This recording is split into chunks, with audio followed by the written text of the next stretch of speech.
The Grand Hall of the Galactic Coalition was filled with representatives from over 200 species. They sat in curved rows that rose toward a domed ceiling made of living crystal. Light from 3 distant suns filtered through the transparent walls, casting rainbow shadows across the polished floor. This was the most powerful gathering in the known universe. Wars had been stopped here. Empires had been formed and dissolved with a single vote. Today, they had gathered to discuss a small blue planet called Earth. Commander Vorthax walked slowly toward the central speaking platform. His footsteps echoed in the sudden silence. Every eye, every sensor, every optical organ in the room turned to watch him. He was a Keldari, a species known throughout the galaxy for their warrior culture and their victories in countless conflicts. But Vorthax did not look like a conqueror today. He looked like a survivor.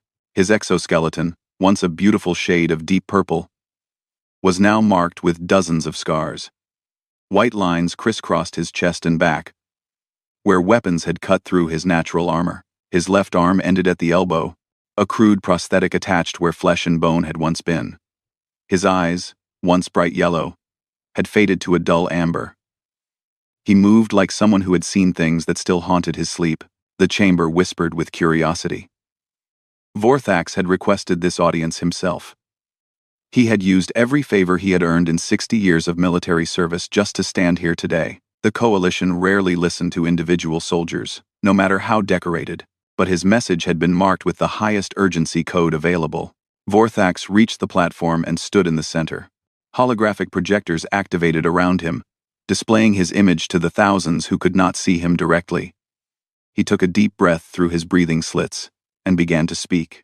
"Honored members of the coalition," he said. His voice was rough, damaged by old injuries. "I come before you today not as a commander, not as a representative of the Keldari Empire, but as a witness. I have seen something that the galaxy must understand before it is too late." He paused and looked around the chamber. He saw doubt on many faces, amusement on others. The Vorn delegation, seated in a place of honor near the front, seemed particularly entertained. Their admiral, Zeth Kal, was actually smiling with all 3 of his mouths. 17 years ago, Vorthax continued, I led a battalion of 200 Keldari soldiers to a jungle world called Kareth 7. Our mission was simple. A small vessel from an unknown species had crashed there. We were to capture the survivors and bring them back for study. The vessel's crew numbered only 12 individuals. He let that number hang in the air for a moment. 12. He repeated. My 200 soldiers against 12 survivors from a crashed ship. They had no heavy weapons, no armor, no support. They were scientists and security personnel, not warriors.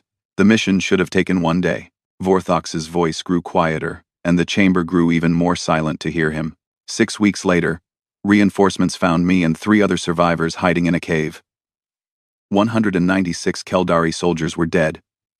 The 12 humans were still alive. The word humans caused a ripple of reaction through the chamber.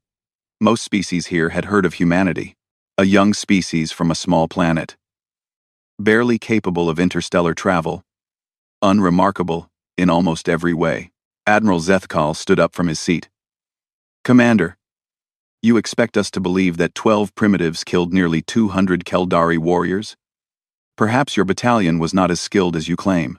Vorthax turned to face the Vorn admiral. There was no anger in his eyes, only a deep, tired sadness. Admiral, I have fought the Keldari's enemies for 60 years. I have faced the Silicon warriors of Theta 9. I have battled the hive minds of the collective. I have stood against every threat this galaxy has produced. Nothing in all my years of combat prepared me for humans. He touched a control on his prosthetic arm, and a holographic image appeared above the platform. It showed a human female with brown hair and determined eyes. Her name appeared below. Dr. Nicole Harper, team leader of the crashed survey vessel. This woman, Vorthax said, was a scientist. Her specialty was studying plants. She had never killed anyone before Kareth 7. By the end of our encounter, she had personally eliminated 31 of my soldiers. Another image appeared. A human male with broad shoulders and a calm expression. Sam Brennan, security chief. This man taught the others how to fight, but more importantly, he taught them how to hunt. You see, honored members, humans come from a world they call Earth, and Earth is what we classify as a death world. Murmurs spread through the chamber. Death worlds were rare. Planets where the gravity was crushing, the atmosphere was toxic, and every life form evolved to kill. On Earth, Vorthox continued, humans were not the strongest creatures. They were not the fastest. They did not have claws or fangs or venom. But they became the dominant species anyway. Do you know how? He looked around the chamber, making sure everyone was listening. They became the greatest hunters their world had ever seen. They developed something called persistence hunting. When a human chooses prey, they do not stop. They cannot stop. They will chase their target for days if necessary, never resting, never giving up, until the prey simply collapses from exhaustion. And then, when their victim is helpless and broken, the human finally strikes. Admiral Zethkal laughed. You are describing animals, Commander. Primitive hunting techniques. We have weapons that can destroy cities. So did we, Vorthox replied quietly. We had orbital support. We had heavy plasma cannons. We had every advantage technology could provide.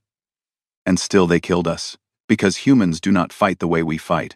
They do not see war as a series of battles. They see it as a hunt. And once they mark you as prey, they will never, ever stop coming. He turned to address the full chamber one last time. I have come here to warn you. The Vorn Dominion is gathering a fleet to invade Earth. I beg you, do not let this happen, not because I care about humans, but because I know what they will become if you corner them. If you threaten their home, their families, their children, you will unleash something that this galaxy has never faced before. His voice rose with desperate intensity. Humans are apex predators. They are the monsters that other monsters fear. Do not challenge them. Do not threaten them. And for the sake of everything you hold dear, do not make them hunt you. The chamber was silent for a long moment. Then Admiral Zethkal began to laugh, and soon other delegates joined him.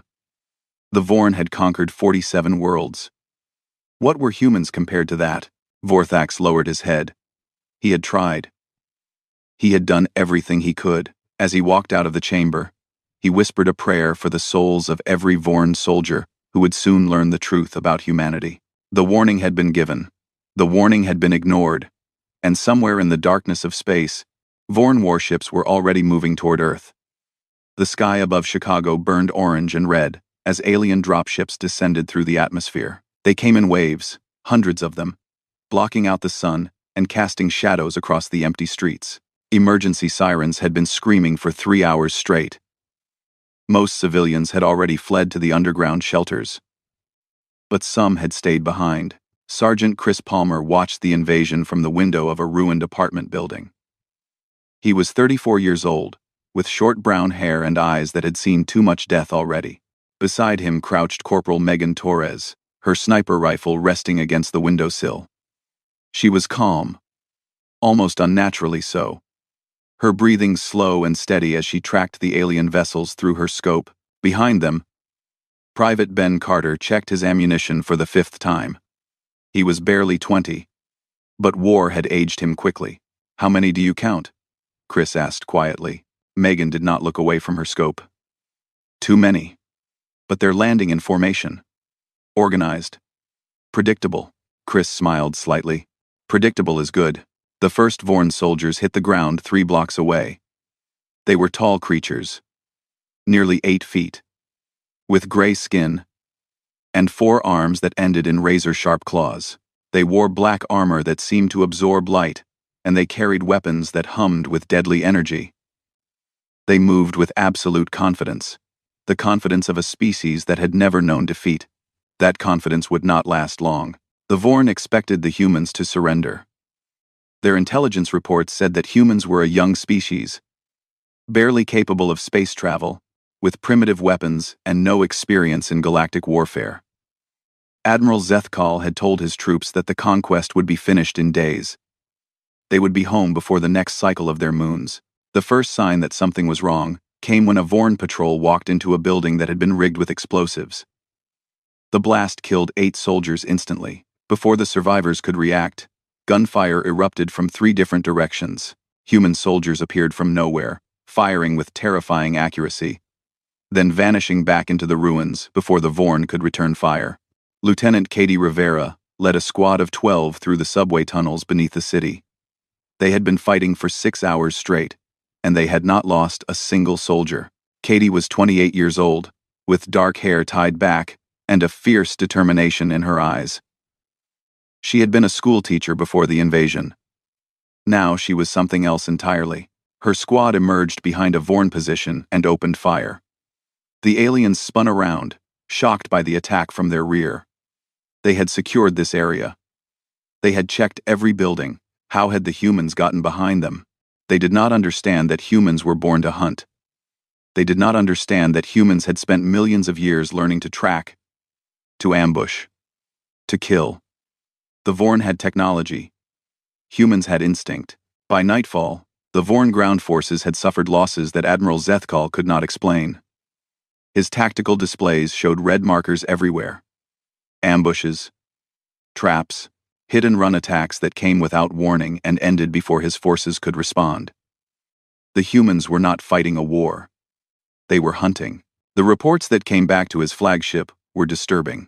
Humans who had been shot multiple times continued fighting until their bodies physically gave out. One soldier, a man named Jake Morrison, had been wounded in both legs by plasma fire. He could not walk, could not stand, but he had crawled through 3 miles of burning streets, dragging himself through rubble and blood, to deliver a communication device to the Resistance Command Center. He died with a smile on his face, knowing that his mission was complete. Megan Torres sat in her sniper nest and watched a Vorn officer through her scope. He was directing his troops, pointing toward a building where human civilians were hiding. Megan exhaled slowly, steadied her heartbeat, and squeezed the trigger. The officer fell, his troops scattered in panic, not knowing where the shot had come from. She had killed 47 Vorn soldiers today. She had not missed once. Admiral Zethkal demanded explanations from his commanders. How were primitives causing such damage? They had orbital superiority. They had better weapons. They had 300 warships in orbit. Why were ground casualties so high? His commanders had no answers. They only had fear. On the 3rd day, a Vorn battalion cornered Katie Rivera's squad in an abandoned factory. There was no escape. The aliens had blocked every exit and were closing in from all sides. By every military calculation, the humans should have surrendered. Katie looked at her soldiers. They were wounded, exhausted, low on ammunition. They knew they were going to die, and not one of them showed fear. Anyone want to surrender? She asked. The squad laughed. Actually laughed. Didn't think so, Katie said. She drew her combat knife. Then let's make them remember us. They charged directly into the Vorn lines. 12 humans against 200 aliens. They should have been slaughtered in seconds. Instead, they fought for 45 minutes. They used their knives, their fists, their teeth. When their weapons ran out of ammunition, they picked up Vorn weapons and kept fighting. When those weapons were destroyed, they fought with pieces of broken metal and chunks of concrete. Katie Rivera killed 19 Vorn soldiers before she finally fell. Her last act was to pull the pin on a grenade and hold it against a Vorn commander's chest. When reinforcements arrived, they found the factory filled with Vorn bodies. The humans had lost 11 soldiers. The Vorn had lost 137. Admiral Zethkal read the report 3 times. He could not believe the numbers. He had seen species fight desperately before. He had seen courage and determination. But he had never seen anything like this. Humans did not fight like other species. They did not calculate acceptable losses or strategic withdrawals. When cornered, they did not surrender or flee. They attacked. They attacked with everything they had, with every ounce of strength in their bodies, with a fury that seemed to come from somewhere beyond reason. And the worst part, the part that kept Admiral Zethkal awake in his quarters that night, was the look in their eyes. He had seen recordings from helmet cameras. He had watched humans fight and die, and in their eyes, he had seen something that terrified him. Joy. They were enjoying this. Not the dying, not the suffering, but the fight itself, the challenge, the hunt. Somewhere deep in his memory, Admiral Zethkal remembered a word from an ancient Vorn legend, a word for creatures that hunted not for food or territory, but for the pure pleasure of the kill. Apex predators. He pushed the thought away. They were just primitives. They would be defeated eventually. They had to be. But that night, for the first time in his long military career, Admiral Zethkal locked his door and kept his weapon beside his bed, just in case. The invasion continued, but something had changed. The Vorn soldiers no longer moved with confidence. They checked every shadow, every corner, every window. They jumped at sudden sounds. They had come to Earth expecting easy conquest. They had found their hunters instead. Commander Vorthax sat alone in his quarters on a neutral space station, watching the battle reports from Earth scroll across his display screen. The numbers were exactly what he had predicted. Vorn casualties were climbing every hour. Human resistance was growing stronger, not weaker. Admiral Zethkal's invasion was becoming a disaster. He felt no satisfaction in being proven right. He only felt old memories rising to the surface like bodies floating up from dark water. Kareth 7. The jungle world. The place where he had learned what humans truly were. Vorthax closed his eyes and let the memories take him back. He had been young then, barely 50 years old by Keldari counting. Strong and confident. With an unbroken exoskeleton and 2 functioning arms. He had led a battalion of 200 warriors to a simple mission. A small vessel had crashed in the jungle. The crew needed to be captured for study. Nothing complicated. The humans had seemed so fragile when his scouts first spotted them. They had soft skin that broke easily. They had no claws, no natural armor, no venom. Their leader was a female, named Nicole Harper, a scientist who studied plants. Her security chief, a male named Sam Brennan, carried a primitive projectile weapon that seemed almost laughable compared to Keldari plasma rifles. Vorthax had given the order to surround the crash site and capture the survivors. He expected the mission to be over within the hour. Instead, his soldiers walked into a trap. The humans had spent 3 days preparing the area around their crashed ship. They had dug pits and covered them with leaves. They had bent young trees back and tied them with vines, creating spring traps that launched sharpened stakes. They had spread natural poisons from jungle plants on thorns and left them in the paths that Keldari patrols would take. 12 soldiers died before the Keldari even saw a single human. Vorthax was shocked, but not worried. He had nearly 200 warriors left. The humans could not hide forever, but the humans did not hide. They hunted. Nicole Harper led her small group through the jungle with a skill that seemed impossible. She knew which plants were safe to eat and which were deadly. She knew how to find water, how to build shelter, how to move without leaving tracks. Sam Brennan taught the others how to fight, not the formal combat that species learned in military academies, but something older, something primal. They attacked at night, when Keldari vision was weakest. Vorthax later learned that humans had evolved on a world where they often hunted in darkness. Their eyes could adjust to low light, their hearing could detect the slightest sound. They moved through the jungle like ghosts, striking without warning and vanishing before anyone could respond. The nights became terror. Vorthax would post guards, and in the morning, those guards would be found dead. No one heard the attacks. No one saw anything. The humans killed silently, using knives and garrotes in their bare hands. They left no evidence except bodies. One night, a young Keldari soldier named Thexarn was taken alive. The humans did not kill him. They released him 3 days later with a message carved into his exoskeleton. The message was simple. Leave or die. Vorthax refused to retreat. His pride would not allow it. He divided his forces and sent them to sweep the jungle sector by sector. The humans used this against him. They would let a patrol pass, then attack from behind. They would make noise in one direction, draw attention, and strike from another. They set fires that spread through the dry underbrush, forcing Keldari soldiers into areas where more traps waited. After 3 weeks, Vorthax had lost half his battalion. He called for orbital support.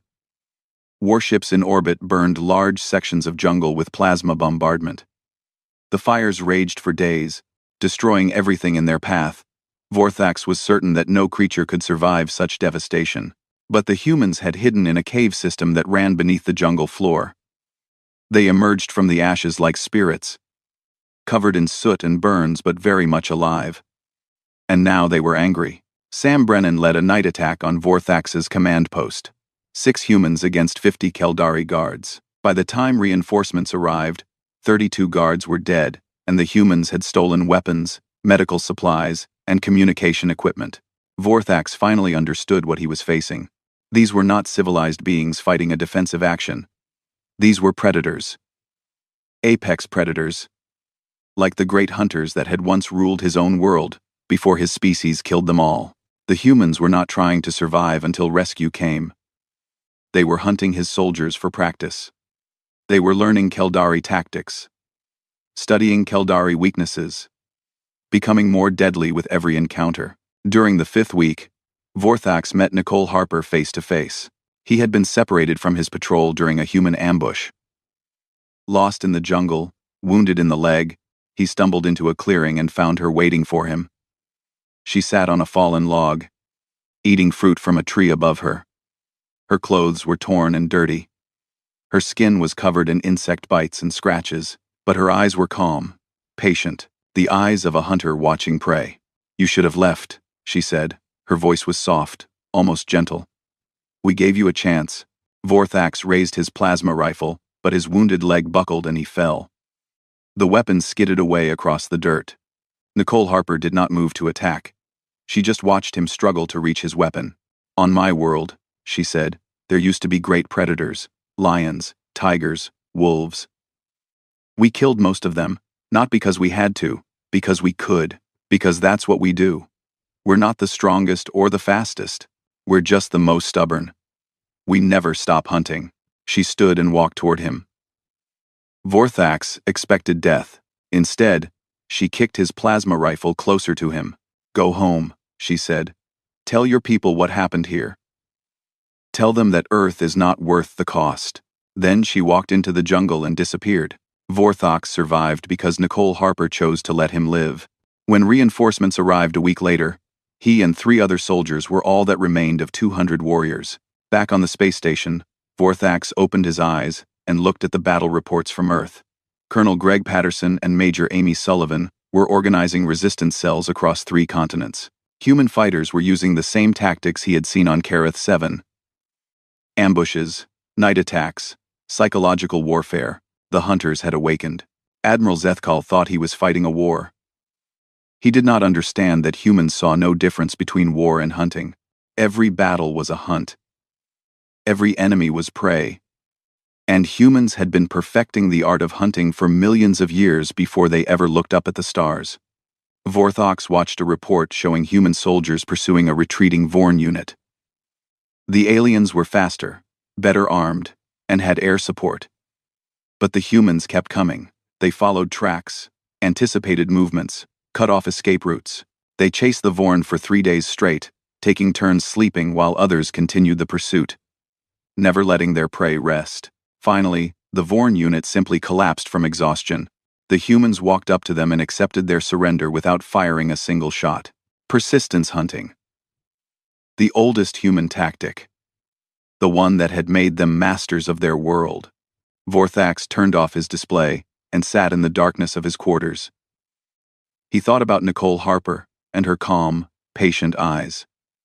He thought about Sam Brennan and the silent killings in the night. He thought about the message carved into Thexarn's exoskeleton. Leave or die. The Vorn had not listened. Now they would learn the same lesson that Vorthax had learned in the jungles of Kareth 7. When you hunt humans, you are not the predator. You are the prey.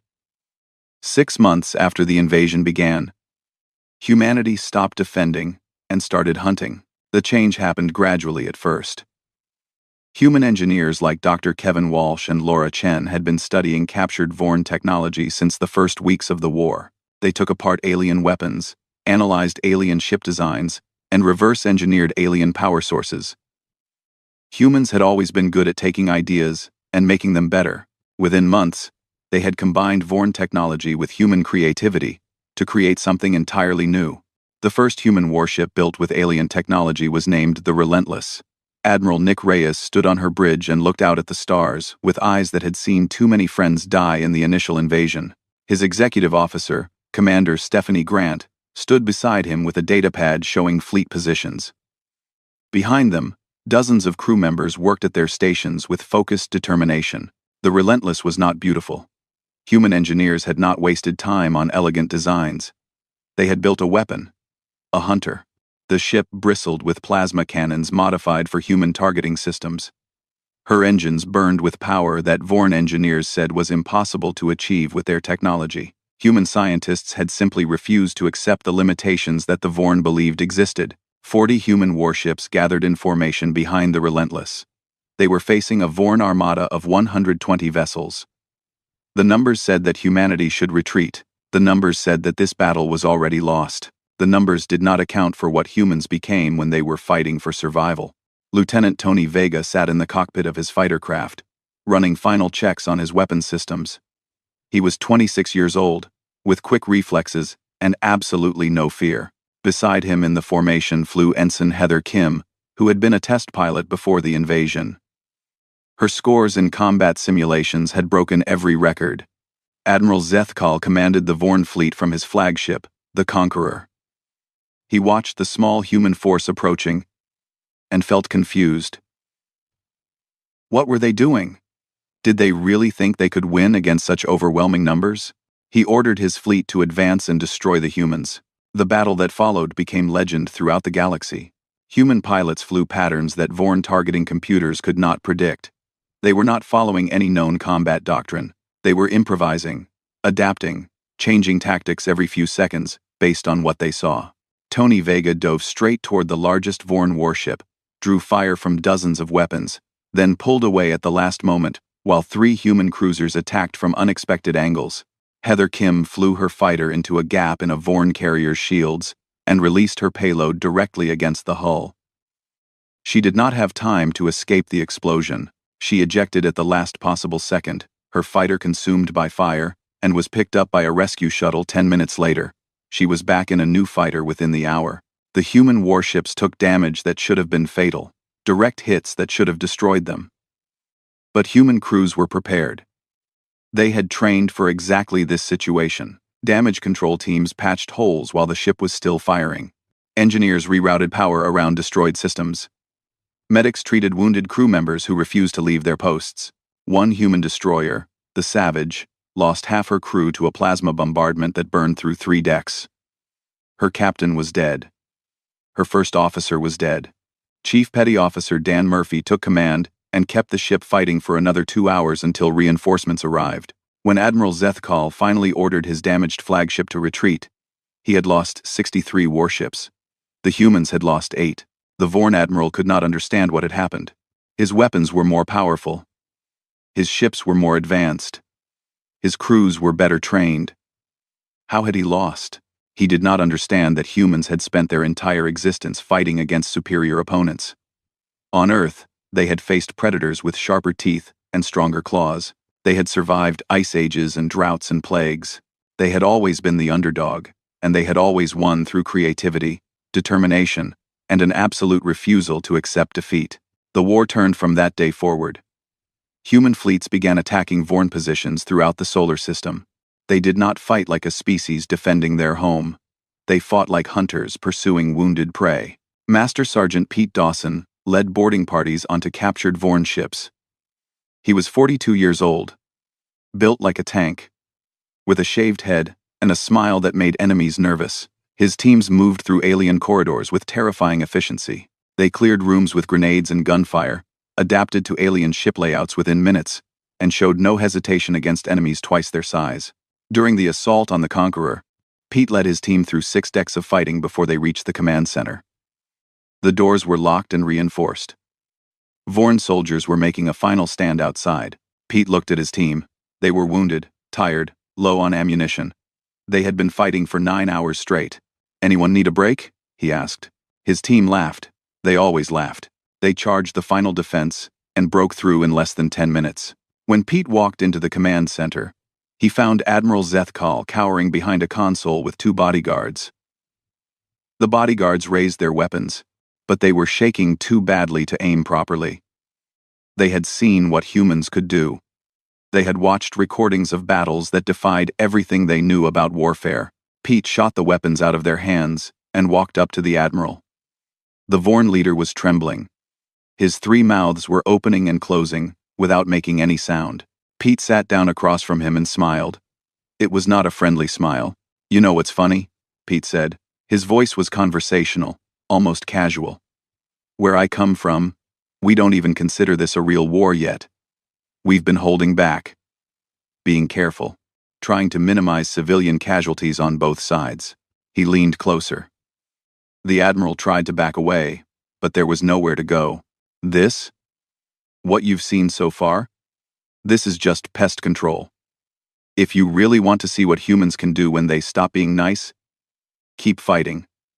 I promise you won't enjoy it." Admiral Zethkal surrendered his entire fleet that day. He handed over every ship, every soldier, every piece of military equipment the Vorn had brought to Earth's solar system. He asked only one thing in return. "Please," he said to Admiral Nick Reyes during the formal surrender ceremony, "please don't hunt us anymore." Nick Reyes looked at the broken admiral for a long moment. He thought about the invasion, the burning cities, the millions of human civilians who had died in the initial attacks. Part of him wanted revenge. Part of him wanted to chase the Vorn back to their homeworld and show them exactly what human fury looked like. But humans were more than just hunters. They were also capable of something that many species considered weakness: mercy. "Go home," Nick said quietly. "Tell your people what happened here. Tell them that Earth is no longer available for conquest. Tell them that if anyone else comes looking for easy prey, they will find predators instead." The Vorn fleet limped away from Earth, carrying survivors who would have nightmares for the rest of their lives. They would tell stories about humans to their children and their children's children. Stories about creatures who smiled while they fought. Creatures who refused to die. Creatures who chased their enemies across the void of space with patient, hungry eyes. Stories about apex predators. Back on Earth, celebrations erupted in cities that had been battlefields just months before. Humans cheered and cried and held each other. They had survived. They had won. But in quiet rooms and military bases around the world, commanders like Nick Reyes and soldiers like Pete Dawson were already planning the next phase. Earth was safe, but the galaxy was still dangerous. Other species might try what the Vorn had attempted. Humanity needed to send a message. The hunt was not over. It was just beginning. The Grand Hall of the Galactic Coalition had never been so quiet. Representatives from over 200 species sat in their curved rows, staring at the central speaking platform with expressions ranging from fear to amazement to grudging respect. The war with Earth had changed everything.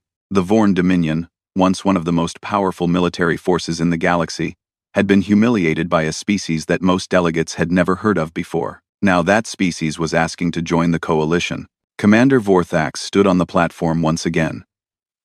His scars had not healed, and his prosthetic arm still ached in cold weather. But his eyes were brighter than they had been the last time he spoke here. He had lived long enough to see his warning proven correct. More importantly, he had lived long enough to see what humans did after they won. They showed mercy. Beside Vorthax stood the human delegation. Ambassador Gary Mitchell was a tall man with gray hair and kind eyes. He had been a diplomat for 30 years, navigating difficult negotiations on Earth before the invasion. Next to him was Dr. Michelle Torres, humanity's chief diplomatic representative, a woman whose calm voice and patient smile had helped negotiate the Vorn surrender. Behind them stood veterans of the war. Colonel Chris Palmer wore his dress uniform covered with medals. The young sergeant who had defended Chicago was now one of humanity's most decorated soldiers. His eyes were harder than they had been before the war, but they still held warmth. Beside him stood Megan Torres, the legendary sniper, now a major in charge of training new recruits. She stood perfectly still, watching the alien delegates with the same patient attention she once gave to targets. The delegation also included Pete Dawson, Nick Reyes, and dozens of other humans who had earned the galaxy's terrified respect. Vorthax stepped forward to speak. The chamber fell absolutely silent. "1 year ago," he said, "I stood on this platform and warned you about humanity. I told you they were apex predators. I told you they would not be easy prey. I told you not to challenge them." He paused and looked around the chamber. Many delegates looked away, unable to meet his gaze. You did not listen. The Vorn Dominion invaded Earth, with 300 warships. They expected easy conquest. Instead, they found something that this galaxy has never encountered before. He gestured to the humans standing beside him. They found a species that refuses to surrender. A species that fights harder when wounded, not weaker.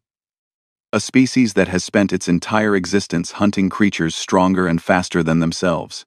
And most importantly, they found a species that chooses mercy when it could choose destruction. Whispers spread through the chamber. The Vorn delegates, seated in a much smaller section than before, lowered their heads in shame. Their empire had collapsed after the failed invasion. Their military was broken. Their reputation was destroyed. And the humans had let them live. I have studied humanity. Vorthax continued. I have read their history. I have learned about their wars, their mistakes, their cruelty. They are not perfect. They have committed terrible acts against each other throughout their existence. But I have also learned about their capacity for forgiveness, their ability to turn enemies into friends, their strange belief that every being deserves a chance at redemption. He turned to face Ambassador Gary Mitchell. The Vorn killed millions of human civilians during their invasion. They burned cities. They destroyed families. They committed acts that most species would consider unforgivable. Gary Mitchell nodded slowly, his expression unreadable. Yet when the war ended, Vorthax said, humanity did not demand revenge. They did not pursue the Vorn to their homeworld and destroy them. They accepted surrender. They treated prisoners with dignity. They even offered aid to Vorn soldiers who had been wounded fighting against them. He looked back at the assembly. This is what makes humanity truly terrifying. Not their skill in combat. Not their determination. But their choice to be merciful when they have every reason to be cruel. They are apex predators who have chosen not to hunt unless threatened. And that choice makes them more dangerous than any species I have ever encountered. Ambassador Gary Mitchell stepped forward with a gentle smile. He moved slowly, deliberately unthreatening, like a man who knew exactly how afraid the delegates were. My colleague makes us sound terrifying, Gary said. His voice was warm, almost friendly. And perhaps we are. We did not ask for this war. We did not seek conflict with anyone. We were happy on our little blue planet, looking up at the stars and wondering what else was out there. He spread his hands in a gesture of openness. Now we know. And we want the galaxy to understand something important. We do not want to hunt you. We do not want to fight you. We want to trade with you. Learn from you. Share what we have learned with you. We believe that every species has something valuable to offer, and we are excited to discover what those things are. His smile faded slightly, and his eyes grew harder. But if you threaten our families, our home, or our friends, we will remind you why Earth's great predators went extinct, and we did not. We hunted them. We hunted them until there were no more left to hunt, and we are very, very good at hunting. The chamber was silent. No one moved. We offer friendship, Gary said softly. We offer partnership. We offer peace. But we also offer a promise. Cross us, and you will learn what our ancestors learned on the plains of Africa millions of years ago. You will learn why humans became the dominant species on a death world full of monsters. He paused. We outran them. We outsmarted them. We outlasted them. And when they were tired and weak and broken, we killed them. Every single one. Dr. Michelle Torres stepped forward and placed a gentle hand on Gary's arm. The ambassador relaxed slightly and stepped back. What my colleague means, Michelle said with a warm smile, is that we would very much like to be friends. Shall we vote? The Galactic Coalition voted unanimously to accept humanity as full members. Representatives who had laughed at Vorthax's warning now fell over themselves to welcome the humans. Trade agreements were proposed. Cultural exchanges were suggested. Several species immediately requested mutual defense treaties. No one mentioned challenging humanity again. No one even joked about it. In a quiet corner of the chamber, Vorthax watched the celebrations with a small smile. Colonel Chris Palmer approached him with 2 glasses in his hands. Commander, Chris said, I believe I owe you a drink. Vorthax looked at the glass. It contained a brown liquid that smelled strong and sharp. What is this? he asked. Whiskey. It's traditional after a war. Vorthax accepted the glass and took a small sip. The liquid burned his throat in a not entirely unpleasant way.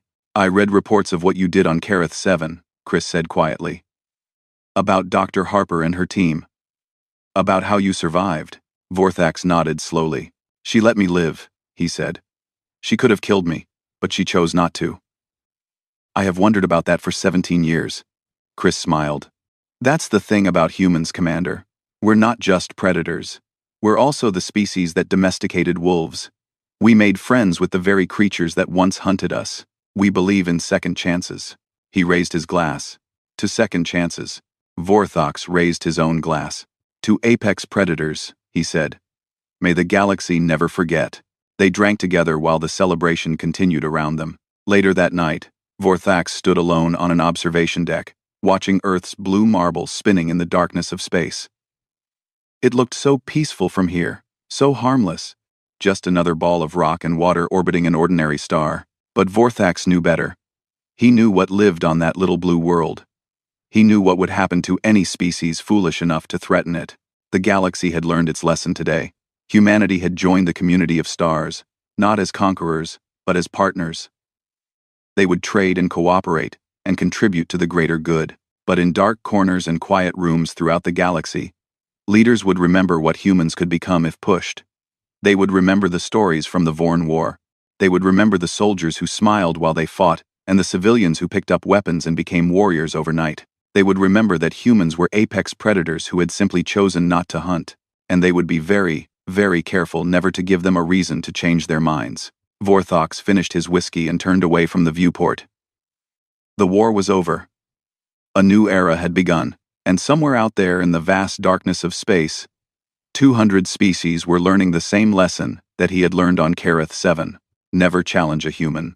Never threaten what they love. And never, ever, forget what they are capable of. The galaxy was about to become a much more interesting place.